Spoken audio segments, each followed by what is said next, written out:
3.3, réalisation du schéma directeur des postes sources haute tension, moyenne tension et des réseaux moyenne tension du Bénin à l'horizon 2040. Le diagnostic des réseaux électriques du Bénin, réalisé en 2024, a mis en évidence plusieurs défis nécessitant des ajustements stratégiques et techniques.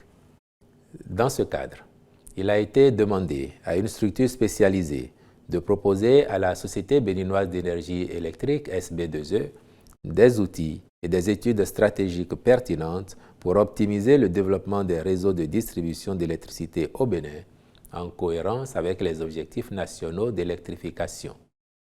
Les dites études permettront d'une part de optimiser les investissements en priorisant leur rentabilité économique et technique afin d'éviter les surcoûts liés à des infrastructures mal dimensionnées ou redondantes.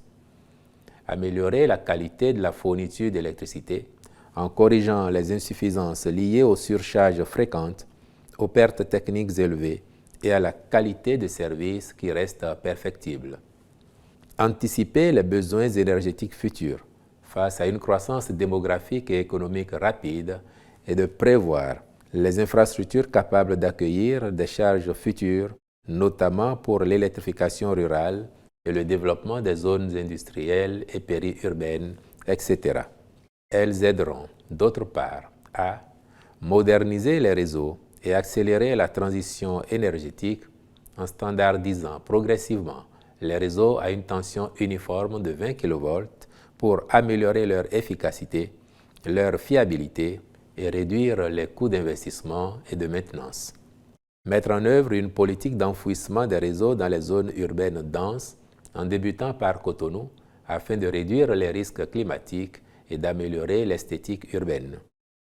Conduire un processus de transfert de compétences vers les ingénieurs de la SB2E, incluant une formation à l'utilisation de l'outil de planification installé et aux méthodes de planification des réseaux.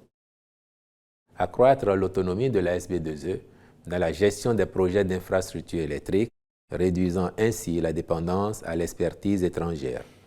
C'est pourquoi le Conseil a marqué son accord en vue de la contractualisation avec ce prestataire qualifié, à charge pour le ministre de l'Énergie, de l'Eau et des Mines de superviser la mise en œuvre du projet et de veiller à l'intégration des résultats des études dans les futurs plans d'investissement de la SB2E. À cet effet, une attention particulière sera accordée aux travaux d'urgence prévus sur la période 2025-2028.